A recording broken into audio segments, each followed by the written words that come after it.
All right, so I think a lot of us have thought about, or we've talked to someone who's mentioned kind of like the concept of predestination. That I don't know if it's necessarily like predestination like we learned in school, but uh, just like that everything is already set in stone. Like the fate of everything is already set in stone. Kind of like it goes along with the simulation argument. Um, that's basically we think like we have free will and free choice, but the simulator has already shit. There's someone coming. Has already put that into place. Um, well, yeah. So whenever you think about that, like the question arises, like, what's the point of even trying if everything's just predetermined? Well, you definitely have free will. That's for sure. Um, you know that, like yourself, you have conscious choice. But I guess I wanted to talk about something else that, like for me in my personal experience, it kind of feels almost predetermined in a way. So that would be, I would describe it like first off as just like personal growth. Um, so this is like a specific example. I heard like from one of the speakers that I like. Uh, so he was giving advice to this person. Okay, another person coming. He was giving advice to this person, and there's bees. Who needed help with girls, and so his advice was that um,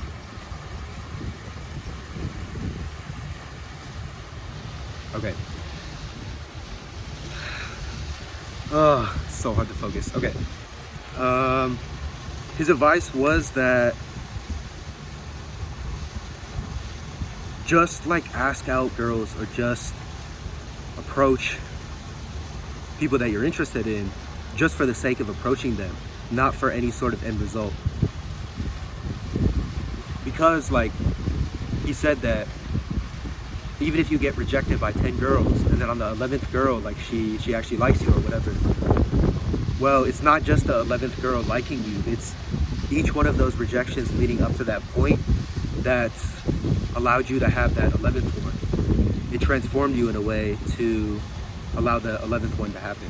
And obviously, you can just say, okay, well, just got lucky on the 11th time, like probability, it just takes that many times to be successful. But I just think in my personal experience, if you are sensitive to how you change after each failure, then you can see that it does transform you a little bit. And the next time you're in that situation, you act differently. So yeah, I would say it feels almost like there's like a personal growth like roadmap of things that you need to work on or build. And that's kind of regardless of whatever external situations you're put into. Like even if you don't confront something now that you need to confront in order to grow personally and internally, well, that's still going to be there, and eventually that problem or whatever is going to be mirrored in another person or another situation later on. And I think that's a good way to describe whatever I'm talking about, is that I think a lot of the times, like the people that we meet or the people that we have relationships and stuff, they can be mirrors for us and show us parts of ourselves that we can't really see on our own. So okay, so this is like an analogy I thought of too. I haven't really even played it, but I've just kind of like seen the concept of Skyrim, and like how you can like walk in the town and you can, like, different people have different like quests to do, or you can gather like different information from different people. So I feel like it's kind of like that. Like you don't have to do something, but you can see like whenever there's an opportunity to kind of like go on a little adventure or something. And it's almost like there's a certain path of growth that you need to go on.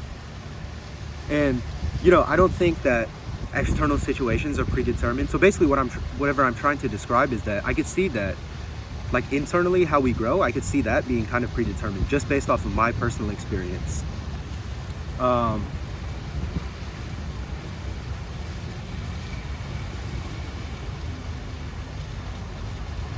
So external situations, there can be a variety of external situations, and I think they can look completely different, but for that person, it could grow them in the exact same way. Different situations could grow that person internally in the same way, just because that's something that they need to work on or experience in that part of their life. And so this is kind of the thing I was mentioning in my consciousness video. And I said I didn't want to say the word yet, but I'll say it now. Spirituality.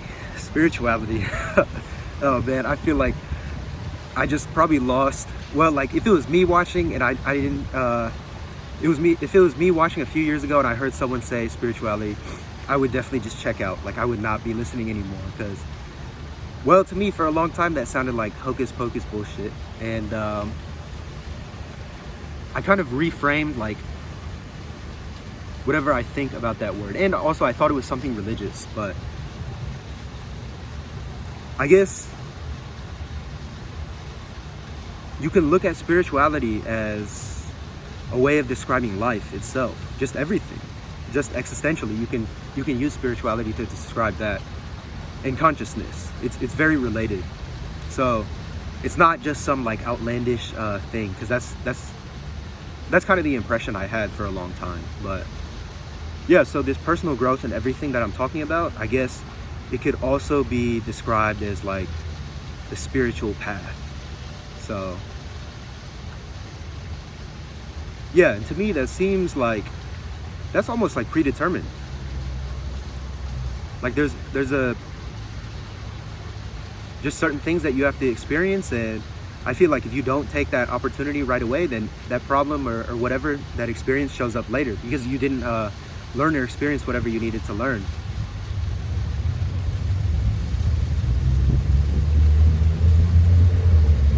And yeah, I guess a lot of Christian people, I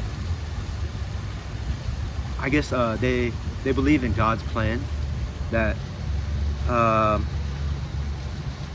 God only puts you into situations that you're able to deal with, and it's to make you stronger, and it's for future reasons. So I guess it kind of goes along with that, even though I'm not religious at all, but it seems to be that seems to be a similar concept to whatever I'm talking about. And honestly, that's it. I don't really have anything to say, so I really felt like I had more to say, but I guess I'll sit here and think about it for a little bit. All right, bye. All right, and I wanted to say the problem with thinking that everything is already determined, all the fate of everything is already set in stone 100%. And like if it's a simulation, then everything is already simulated. There's nothing you can do about it. Well, the problem with that is that it just makes you think like, what's the point of me even involving myself in anything?